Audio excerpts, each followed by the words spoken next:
Fala galera, tudo bem com vocês? E aí, como é que vocês estão? Vamos lá continuar nossa leitura bíblica em um ano. Estamos na semana de número 37, sexto dia. Nós vamos ler Isaías 37, Isaías 38 e também Apocalipse capítulo 20. Vamos lá, vamos nessa. Deus, obrigado por mais um dia. Graça, amor, fidelidade, Deus, estão sobre nós porque o Senhor é o nosso Deus. Nós te amamos, nós te honramos e somos gratos à sua vida em nós, Deus. Muito obrigado por tudo que o Senhor tem feito, por tudo que o Senhor tem feito, Deus, nas nossas vidas que a gente nem vê, a gente nem percebe, mas sabemos que a sua fidelidade, a sua graça são abundantes sobre nós, Deus. Muito obrigado, abençoe esse tempo de leitura da sua palavra. Fala conosco. Em nome de Jesus. Amém. Glória a Deus. Isaías capítulo 37. Quando o rei Ezequias soube disso, rasgou suas vestes, vestiu o pano de saco e entrou no templo do Senhor. Depois enviou o administrador do palácio, Eliaquim, o secretário Sebna e os chefes dos sacerdotes, todos vestidos de pano de saco, ao profeta Isaías, filho de Amós, com esta mensagem. Assim diz Ezequias: hoje é dia de angústia, de repreensão e de vergonha, como quando uma criança está a ponto de nascer e não há forças para dar-la à luz. Talvez o Senhor, o seu Deus, ouça as palavras do comandante de campo, a quem eu sou o Senhor, o rei da Assíria, enviou para zombar do Deus vivo. E que o Senhor, o seu Deus, o repreenda pelas palavras que ouviu. Portanto, ore pelo remanescente que ainda sobrevive. Quando os oficiais do rei Ezequias vieram a Isaías, este lhes respondeu: diga a seu senhor, assim diz o Senhor, não tenha medo das palavras que você ouviu, das blasfêmias que os servos do rei da Assíria falaram contra mim. Porém nele um espírito para que, quando ouvir uma certa notícia, volte à sua própria terra, e ali farei com que ele seja morto à espada. Quando o comandante de campo soube que o rei da Síria havia partido de Laquis, retirou-se e encontrou o rei lutando contra Líbina. Ora, Senaqueribe foi informado que Tiraca, rei da Etiópia, saíra para lutar contra ele. Quando soube disso, enviou mensageiros a Ezequias com esta mensagem: diga a Ezequias, rei de Judá, não deixe que o Deus no qual você confia o engane quando diz: Jerusalém não será entregue nas mãos do rei da Síria. Com certeza você ouviu que os reis da Assíria têm feito a todas as nações e como as destruíram por completo. E você acha que se livrará? Acaso os deuses das nações que foram destruídas pelos meus antepassados os livraram? Os deuses de Gozã, de Arã, de Rezefe e os descendentes de Éden que estavam em Telassar? Onde estão o rei Amate, o rei Arpade, o rei da cidade de Sefarvaim, de Ena e de Iva? Ezequias recebeu a carta das mãos dos mensageiros e a leu. Então subiu ao templo do Senhor, abriu-a diante do Senhor e orou: Senhor, Deus dos exércitos, Deus de Israel, cujo trono está entre os querubins, só tu és Deus sobre todos os reinos da terra. Tu fizeste os céus e a terra. Dá ouvido, Senhor, e ouve. Abre os teus olhos, Senhor, e vê. Escuta todas as palavras que Senaqueribe enviou para insultar o Deus vivo. É verdade, Senhor, que os reis assírios fizeram todas essas nações e seus territórios um deserto. Atiraram os deuses delas no fogo e os destruíram, pois em vez de deuses não passaram de madeira e pedra, moldados por mãos humanas. Agora, Senhor nosso Deus, salva-nos das mãos dele, para que todos os reinos da terra saibam que só tu, Senhor, és Deus. Então Isaías, filho de Amós, enviou essa mensagem a Ezequias: assim diz o Senhor, Deus de Israel, ouvi sua oração acerca de Senaqueribe, rei da Síria. Esta é a palavra que o Senhor falou contra ele. A virgem cidade de Sião despreza e zomba de você. A cidade de Jerusalém meneia a cabeça enquanto você foge. De quem você zombou e contra quem blasfemou? Contra quem você ergueu a voz e contra quem levantou o seu olhar arrogante? Contra o Santo de Israel. Sim, você insultou o Senhor por meio dos seus mensageiros, dizendo: com carros sem conta subi aos mais elevados e inacessíveis cumes do Líbano, derrubei os seus cedros mais altos e os seus melhores pinheiros. Entrei em uma região mais remota, na melhor parte de suas florestas. Em terras estrangeiras cavei poços e bebi água. Com as solas dos meus pés, sequei todos os riachos do Egito. Você não soube que há muito eu já o havia ordenado, que desde os dias da antiguidade eu o havia preparado? Agora eu o executo e faço você transformar cidades fortificadas em montões de pedra, e seus habitantes, já sem forças, desanimam-se envergonhados. São como pastagens, como brotos tenros e verdes, como capim no terraço, queimado antes de nascer. Eu, porém, sei onde você está, quando sai e quando retorna, e quando você se enfurece contra mim. Sim, contra mim você se enfurece. O seu atrevimento chegou aos meus ouvidos. Por isso, porei o meu anzol em seu nariz e o meu freio em sua boca, e o farei voltar pelo caminho de onde veio. A você, Ezequias, darei este sinal. Neste ano vocês comerão do que crescer por si, e no próximo o que daquilo brotar. Mas no terceiro ano semeiem e colhem, plantem vinhas e comam do seu fruto.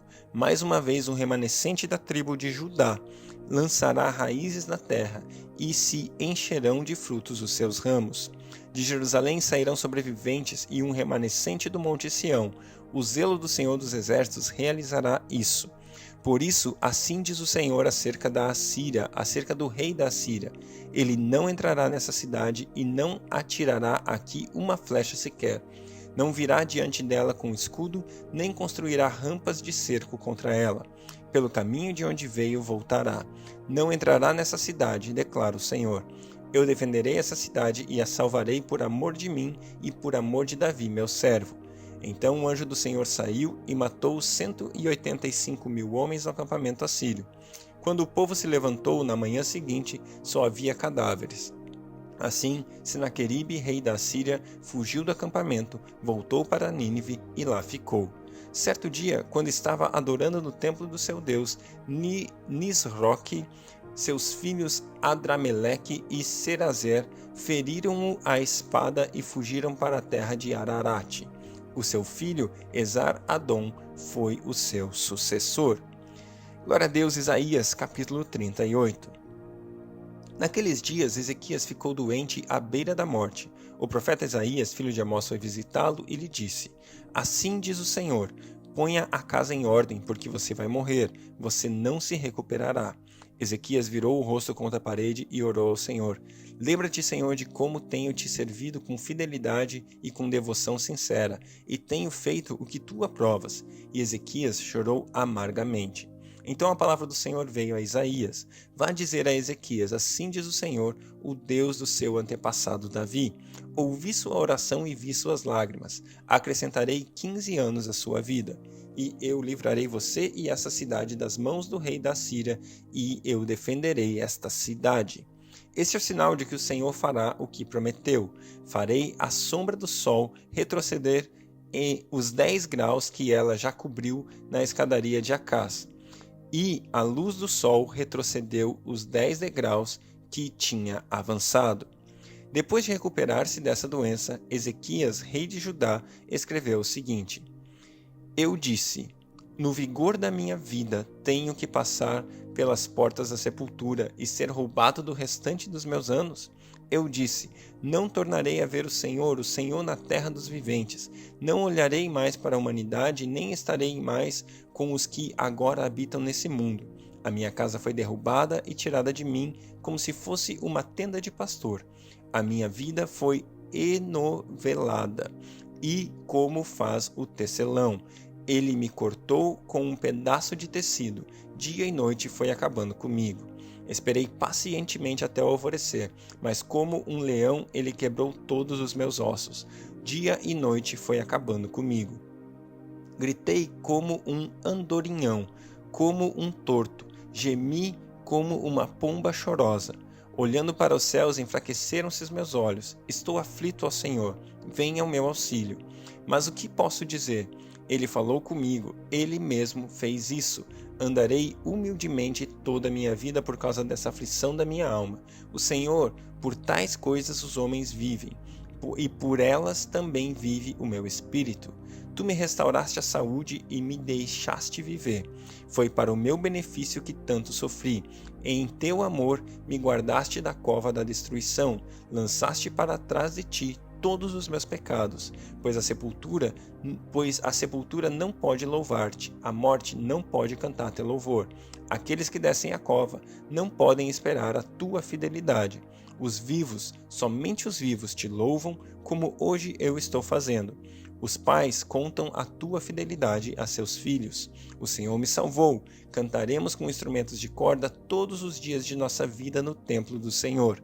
Isaías dissera: apliquem um emplasto de figos no furúnculo e ele se recuperará. Ezequias tinha perguntado: qual será o sinal de que subirei ao templo do Senhor? Glória a Deus pela sua palavra. Apocalipse 20. Vi descer dos céus um anjo que trazia na mão a chave do abismo e uma grande corrente. Ele prendeu o dragão, a antiga serpente, que é o diabo Satanás, e o acorrentou por 1000 anos. Lançou-o no abismo, fechou-o e pôs um selo sobre ele para, assim, impedi-lo de enganar as nações até que terminassem os 1000 anos. Depois disso, é necessário que ele seja solto por um pouco de tempo. Vi tronos em que se assentaram aqueles a quem havia sido dada autoridade para julgar. Vi as almas dos que foram decapitados por causa do testemunho de Jesus e da palavra de Deus. Eles não tinham adorado a besta nem a sua imagem, e não tinham recebido a sua marca na testa nem nas mãos. Eles ressuscitaram e reinaram com Cristo durante 1000 anos. O restante dos mortos não voltou a viver até que se completassem os 1000 anos. Esta é a primeira ressurreição. Felizes os santos, os que participam da primeira ressurreição. A segunda morte não tem poder sobre eles. Serão sacerdotes de Deus e de Cristo e reinarão com ele durante 1000 anos. Quando terminarem os 1000 anos, Satanás será solto da sua prisão e sairá para enganar as nações que estão nos 4 cantos da terra, Gog, Magog, a fim de reuni-las para a batalha. Seu número é como a areia do mar. As nações marcharam por toda a superfície da terra e cercaram o acampamento dos santos, a cidade amada, mas um fogo desceu do céu e as devorou. O diabo que as enganava foi lançado no lago de fogo que arde com enxofre, onde já haviam sido lançadas a besta e o falso profeta. Eles serão atormentados dia e noite, para todo o sempre. Depois eu vi um grande trono branco, e aquele que nele estava sentado. A terra e o céu fugiram da sua presença, e não se encontrou lugar para eles. Vi também os mortos, grandes e pequenos, em pé diante do trono, e livros foram abertos. Outro livro foi aberto, o livro da vida. Os mortos foram julgados de acordo com o que tinham feito, segundo o que estava registrado nos livros. O mar entregou os mortos que nele havia, e a morte e o Hades entregaram os mortos que neles havia, e cada um foi julgado de acordo com o que tinha feito. Então a morte e o Hades foram lançados no lago de fogo. O lago de fogo é a segunda morte. Aqueles cujos nomes não foram encontrados no livro da vida foram lançados no lago de fogo. Glória a Deus pela sua palavra, glória a Deus porque eu e você podemos hoje ter o nosso nome escrito no livro da vida através do sacrifício de Jesus, através daquilo que ele fez na cruz por mim e por você. Basta você aceitar Jesus como seu Senhor e o seu Salvador. Que Deus abençoe o seu dia. Até amanhã.